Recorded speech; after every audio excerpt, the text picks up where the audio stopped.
Kamu ngetik username, terus lanjut ke password yang kamu yakin banget nggak bakal dipecahin orang lain. Dan udah hampir selesai bikin email baru. Tapi sebelum itu, ada CAPTCHA. Ya ampun, sulit nih. Pilih gambar yang ada truk pemadam kebakarannya. Jadi, kamu pilih 3 gambar yang menurutmu benar, tapi... Hah? Salah. Kamu yakin ada gambar truk damkar di foto terakhir tadi. Jadi, kamu coba lagi. Baru setelah upaya keempat, akhirnya kamu berhasil. Apa cuma aku? Atau emang sekarang CAPTCHA makin sulit ya? Tes CAPTCHA secara khusus didesain sebagai pelindung terhadap jutaan bot di luar sana. CAPTCHA adalah singkatan dari Completely Automated Public Turing Test to Tell Computers and Humans Apart. Intinya sih, buat bedain komputer dan manusia asli. Bot semakin pintar memecahkan CAPTCHA dibanding kita. Dan di internet udah ada ratusan atau mungkin ribuan tes CAPTCHA. Awalnya, CAPTCHA dibuat supaya manusia bisa lolos dan komputer gagal membacanya. Kita kan paling bisa membaca. Meski nggak mudah, kita tetap tahu tulisan suatu kata. Bayangkan, kamu lagi di jalan raya dan nengok keluar jendela. Pepohonan seliweran sebelum kamu bisa mengenali bentuknya. Tapi ada rambu di depan dan kamu langsung bisa membacanya. Meski hurufnya agak kabur, kita masih tetap bisa membacanya. Saat CAPTCHA dibuat, komputer belum begitu bisa membaca. Jadi, bentuk awal CAPTCHA cuma berupa teks yang keriting-keriting. Kamu akan ditunjukkan beberapa huruf dan bakalan mudah nebaknya. Katanya sih nggak apa-apa, salah-salah sedikit. Karena meski beberapa huruf berbeda, tapi kelihatannya mirip banget. Tes CAPTCHA berubah seiring waktu. Dan sekarang, reCAPTCHA adalah bentuk CAPTCHA yang paling dominan. Sistem ini ngubah teks dari koran dan buku tua jadi digital dan menampilkan 2 kata. Kata pertama dihasilkan oleh komputer, dan ini bisa dikenali dengan benar oleh komputer. Yang kedua adalah kata yang didigitalisasi. Komputer menganggap itu benar. Sistem ini mengecek ulang dengan memberikan tes yang sama ke orang lain yang mencoba memasuki situs web. Baru setelah beberapa orang menjawab dengan benar, kata itu dianggap benar. Mungkin kita masih butuh waktu buat jawab tes ini dengan benar, dan komputer udah pinter banget ngejawabnya, hingga bisa menyelesaikannya dalam sekejap. Saat orang mengerjakan tes CAPTCHA-nya, komputer terus mempelajari apa arti kata terdistorsi ini. Lalu komputer pun jadi lebih mahir memecahkan CAPTCHA daripada kita. Orang-orang yang muak dengan CAPTCHA jadi frustasi sampai-sampai mereka pakai teknologi apapun yang memungkinkan mereka mengambil jalan pintas atau mengisikan tes itu untuk mereka. Jadi, CAPTCHA berevolusi lagi jadi CAPTCHA gambar. Kali ini kitalah yang mengajari komputer untuk mengenali gambar atau objek ini hingga bisa mengetes apa kita ini bot atau manusia biasa. Tapi sekali lagi, komputer dan bot belajar dari sini dan jadi lebih pintar dari kita. Sekarang, ada CAPTCHA tak kasat mata. Ini semacam pengaturan ulang. Sederhananya, AI melacak perilakumu untuk menentukan apa kamu manusia atau bukan. CAPTCHA ini bekerja di latar belakang suatu situs web. Dan waktu kamu menggerakkan mouse, dia tahu. Sebagaimana dia tahu berapa lama kamu butuh waktu untuk mengeklik sesuatu.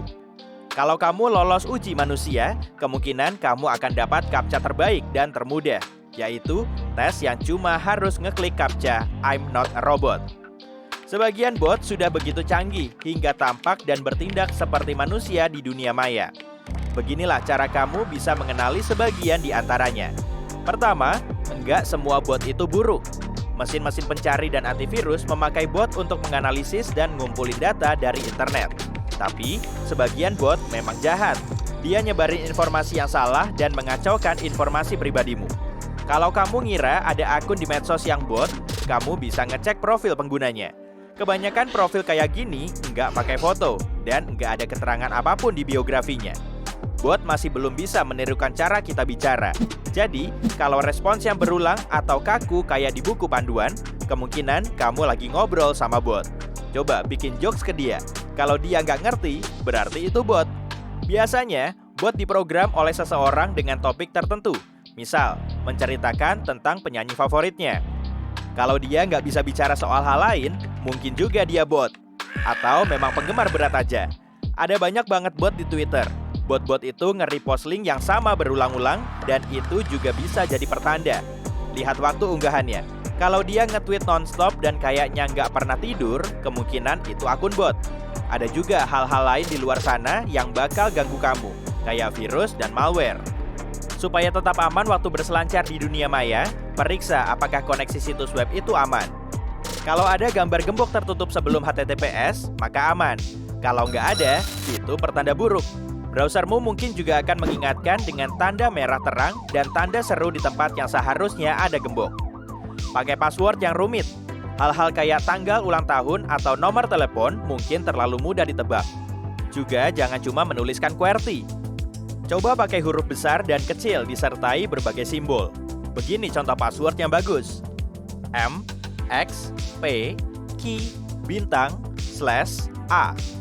Kamu bisa pakai pengelola password supaya nggak lupa sama password yang sulit diingat. Phishing adalah penipuan online yang dipakai untuk mencuri informasi sensitif. Biasanya, phishing datang berupa email. Beberapa penipuan phishing bisa berupa pesan teks pop-up. Jangan pernah jawab email seperti ini, dan jangan ngeklik link apapun di dalamnya. Sebagian di antaranya bisa jadi kelihatan meyakinkan banget. Tapi kalau kamu ragu, coba googling kontak perusahaannya atau jasa yang menghubungimu dan bicaralah langsung dengan mereka. Kamu lagi di luar dan nggak mau pakai paket data karena ada wifi gratis. Situs web yang mau kamu buka nggak terenkripsi dan ada seseorang yang mengawasi apa yang kamu lakukan melalui web tersebut. Jadi, mereka membajak sesi onlinemu dan login sebagai kamu. Jangan gunakan wifi umum untuk masuk ke email atau ngecek rekening bankmu. Juga jangan buka medsos. Pakai kuotamu untuk itu. Jaga apapun yang mengandung informasi sensitif dari wifi umum. Pakai antivirus dan backup data di cloud atau bahkan di ponselmu. Jadi, kalau sampai kena virus dari situs web yang nggak diproteksi, paling nggak kamu bisa memulihkan foto-foto penting itu. Virus juga berbahaya bagi komputer kita. Beginilah cara mengetahui apakah komputermu udah terjangkit virus. Kursormu bakal mulai bergerak sendiri dan ngeklik program atau link apapun yang tidak kamu inginkan. Ini pertanda jelas bahwa komputermu udah dikendalikan dari jarak jauh. Hilangkan virus dengan bantuan antivirus atau bahkan anti-malware. Tapi kalau nggak bisa, kemungkinan kamu harus melakukan pengaturan ulang secara menyeluruh buat semua yang ada di komputermu. Jadi, kamu bisa tetap aman. Halaman pop-up bisa muncul waktu kamu lagi browsing web. Tapi kalau pop-up tetap muncul bahkan saat situs web sudah kamu tutup, itu adalah tanda bahaya. Langsung tutup pesan itu dan jangan klik link apapun. Entah dari mana, program-program baru mulai muncul. Kamu pun nggak pernah menginstalnya. Periksalah apa yang akan dilakukan program tersebut dengan Microsoft Process Explorer.